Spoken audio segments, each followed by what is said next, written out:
All right, I think I'm ready. This is the most ghetto setup ever, but I'm trying to show you the best way to get terrific sounds out of the Boss ME-80. As we know, the Boss ME-80 is a lower end multi-effects unit from Boss. Boss is very well known for making excellent pedals. So these retail new for about 300 bucks. You can pick them up used all day long for 200. They're absolute battle axes and very tough, but a lot of people are hot and cold on them, and I'm going to tell you exactly why coming up right now.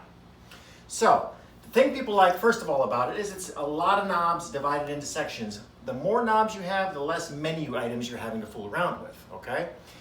But what you got to realize when you buy one of these is to make this pedal sound good, you've got to put it into a very nice amplifier. The better the amplifier you have to put it into, in this case I'm going into a 68 Deluxe Reverb reissue, that's got to make a difference. If I plug this into a crappy amplifier, it's going to sound crappy. When I listen to this with headphones, it sounds crappy. If you've got a junky amp, there's nothing you're going to do to make it sound good, including a high-end effects processor. So let's just get that out of the way. You've got to have a nice amp that you like the sound of to make this sound good. So we're going to start off with the basics, and I'm going to show you, my goal here is to show you how to get great sound out of it and what it really excels at, okay? So, first thing here, the first section we have is called preamp. That's where this effects unit is going to pretend it's a Mesa Boogie. It's going to pretend it's a small combo. It's going to pretend it's a Vox amp. Using that preamp section is the first way to make this thing sound terrible.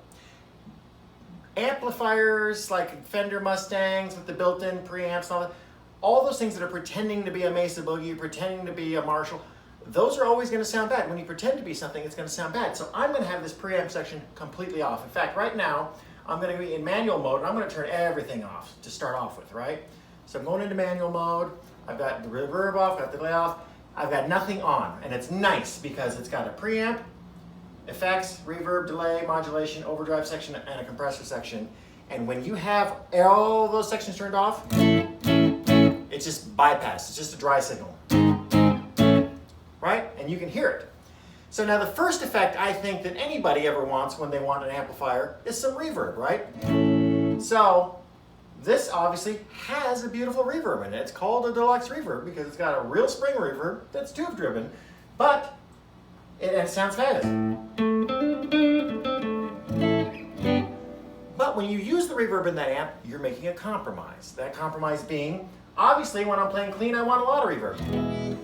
When I'm playing high gain, I want a lot less reverb, and I have to fool with the knob. But I'm a tone snob also, like most of you are. And I'm not going to use this reverb if it sounds like crap. So I have A-B'd these reverbs on several occasions. And guess what? Sounds killer. And when you compare it against the reverb in a Deluxe Reverb, it's just as good. So on my clean channel now, I was able to just turn on some reverb, dial it up a lot to about 3.0.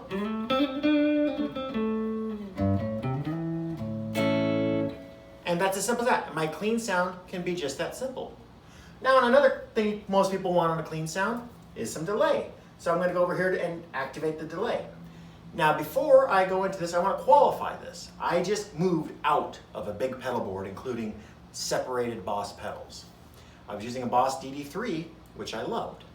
However, like this reverb, I was making a compromise because the DD3, I was setting it so that it sounded good with clean, and I was also setting it where it sounded great on a lead, kind of great, but it was a compromise between the two. What a lot of guys will do with the separate pedal board is they'll buy two of them, and this one will be set low, this one will be set high, you know. On this, if this delay sounds anything like even just my DD3 pedal did, then I'm going to be happy, right? So all I did was I turned on the delay section, I went to tape delay, and I put the time, the feedback, and the level all straight up and down, and guess what?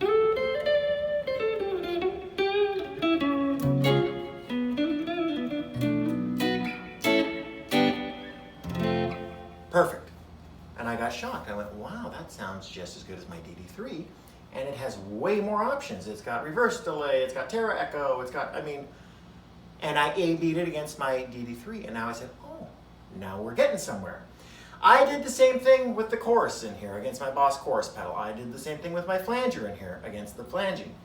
And again, I've realized real quickly that This has some great modulation effects and they hold up every bit as good to the Boss pedal counterparts, okay? So now we've got our clean channel, right? We've got delay, we've got reverb, sounds great. I would simply write that to bank number 1, channel number 1, done, okay? Now let's go over to the next sound I'm gonna try, which is I'm gonna shoot for a blues sound here, okay? So I'm gonna start from scratch again, turn everything off, so I'm gonna shut the reverb off, sorry, because I can't see the stupid knobs on my head somewhere here, okay. Shut everything off, I'm gonna start my blues sound. Again, I'm starting from scratch, right?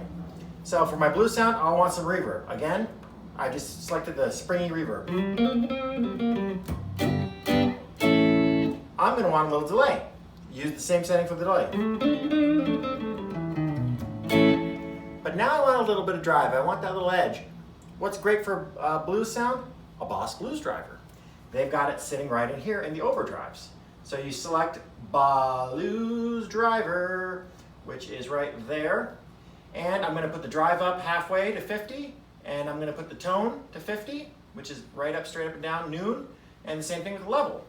And what I found that they did is Boss did this in a very, I'll call it a Mesa Boogie format, where if you start with everything at high noon, that's usually the primo spot. Level will be unity level, meaning when I step on that, it's not going to jump up, get louder. If I put it lower than 50, it gets quieter. If I put it up at 60, it gets louder. But this is a pedal system, the first one I've ever owned of many, where you can set up all your effects, and as you switch through them, your volume can be completely constant, which is great, consistent, I should say. So now I've got a blues driver selected.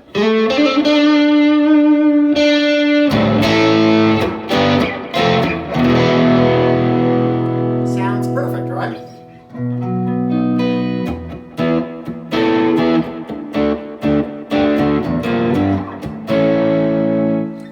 And I was blown away. I was like, that's really terrific.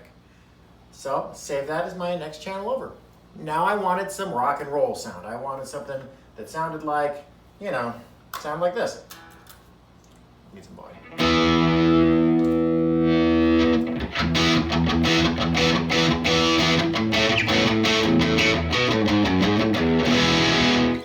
So that was so easy to achieve. All I did was I used a lesser amount of reverb and I switched from blues driver up to Boss distortion, which is a clone of their DS1 pedal, right?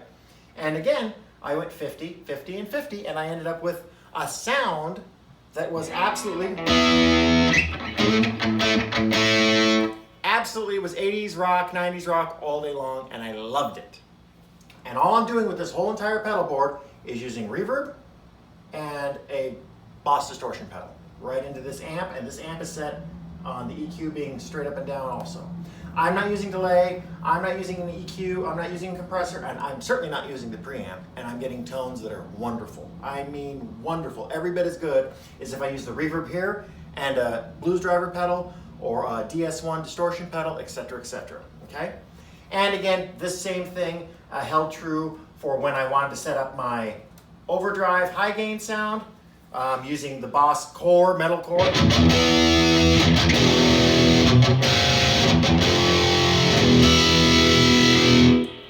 Sounded killer.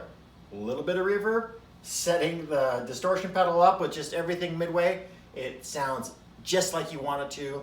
And in here I've got the turbo drive pedal, it's got a metal zone pedal, etc., etc.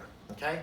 So that's it in its simplest forms. Meaning, if you want to get a good sound out of here, the modulation effects work great, the reverb works just like a Boss RV6 pedal, which is one of the best digital delay pedals ever, and the drive pedals sound absolutely awesome too. And you're going to get some great tones. As simple as that. I mean, I am in love with this thing. Now I'm going to throw you some more words of wisdom, and I'm also going to throw you some information on why people probably think this thing sucks.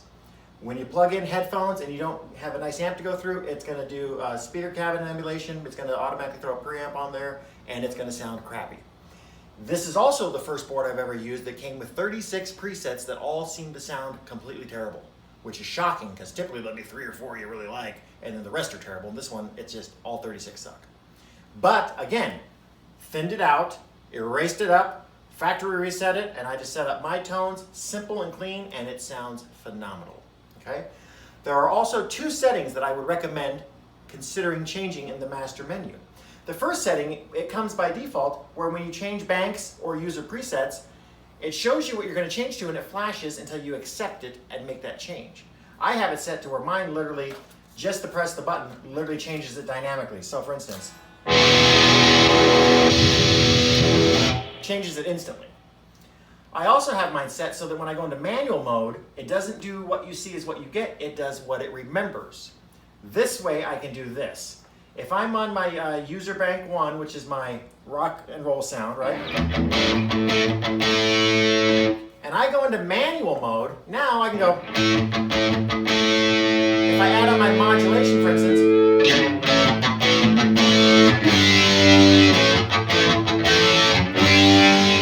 obviously the modulation I had set was a flanger. So I can set up modulation, an EQ boost, a compression on there. I can set up a fancy delay. I can set up anything I want, and it will remember it with that patch. And when I call it up, and then here's my boost.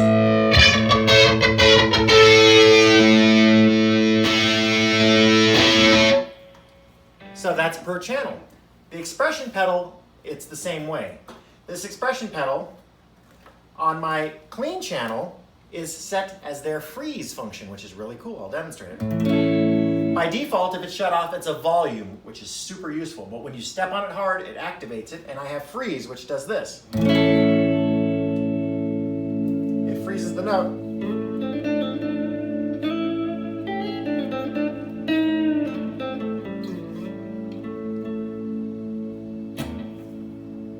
Okay? Cool. But that's cool for that. On my rock and roll, I have it set up as a distortion, meaning, listen to a little bit of distortion. So that goes all the way up to my highest level of distortion, and it lowers the distortion all the way down to almost nothing. Or I can just push it, shut it off, and it becomes a volume pedal. So when you're doing each channel, even though we're setting them up very simplistically, you're going to have access to everything. So if you want to add the delay to that, you can do it. And you can use it so that when I'm on here, if I need to, I kick it into manual mode, and then I can turn on everything as if it was a separate pedal sitting right there. Okay? I'm going to show you another trick that I do, which works out pretty well. So I'm going to go to my high gain stuff now. Okay? So now, this channel 1 is basically teeny bit of reverb, and the metalcore pedal set, again, at just unity. 50, 50, 50. So the distortion's at 50, the tone's at 50, the level's at 50, and this is again being used for gain, which is nice, okay? So.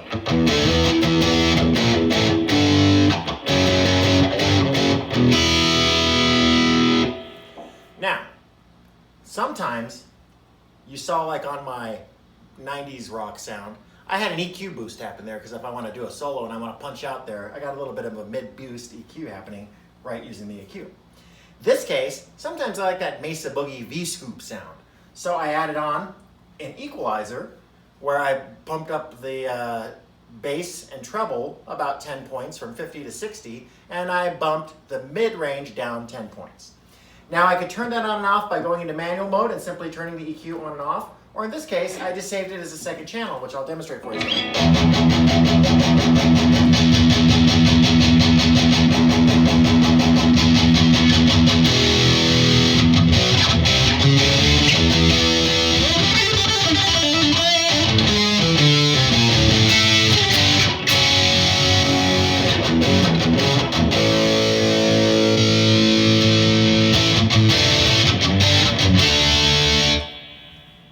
So it was just quicker and easier for me from clicking manual mode and turning it on to just say, I'm just going to save that again, next bank over, and at this time I'm going to have that EQ mid-boost or that mid-scoop EQ activated.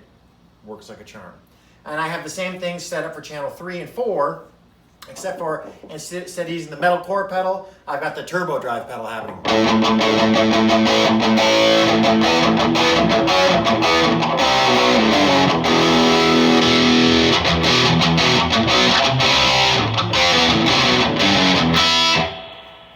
You can set it up any way you want. You get 36 user presets on your own. However, you really only need typically 5 or 6, and then you can manually switch on and off the sections if you would like.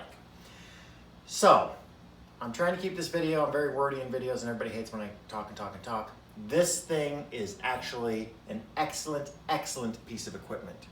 I think the pitfalls are using the preamp and expecting it to run through a piece of shit amp and sound good. It's just not going to, and I would hazard not much is going to sound good through a crappy amplifier. You can't expect good results when the end result is not a nice amplifier. Secondly, I found this is running on batteries, which really sounds dumb, running a big multi-effects board on batteries. And I have half a dozen 9-volt adapters which have enough milliwatts and 9 volts to run this thing, and they do work. But I will tell you this, none of them are the $30 Roland one they sell, and all of them produce noise. So I put in 6 AA's in this, and I got about 12 hours. The manual said 7. I got about 12 hours before they needed to be changed. And I suppose I'll pop for the $30 adapter, but I actually am enjoying the batteries because it just makes it so much cleaner and easier. You know what I mean? So I don't even have to worry about it.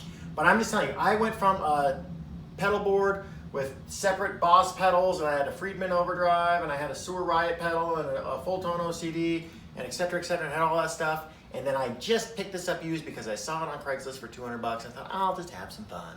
And then I'll sell it off a month later when I'm bored of it. And I was shocked. At first I plugged the headphones in and it sounded like hell. I went through all the presets and it sounded like trash. And then I was about to not even give it another shot, and I plugged it into the amp and I was kind of shocked. Turned off everything, just started piece by piece, and I started going, ooh, this is something I could do. Maybe I'll just get rid of my modulation pedals and use this because it has a lot more options. And then I said, you know, and I'll put my good drive pedals in front of it, which you can do. And I ended up A-being all of it and just going, you don't need to. You really don't need to. I mean, it has it all built in there. It has it all built in there. And there was one more thing I was going to warn you about with this, but it's not coming to mind, and this is a very haphazard video. So that's it. This is a great unit. I like it with the batteries. I like it with changing it so that it changes tones instantly. I like setting it so that, you know, this pedal does different things. You know what I'm saying.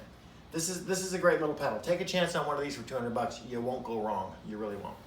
So with that said, I'll just go to something nice.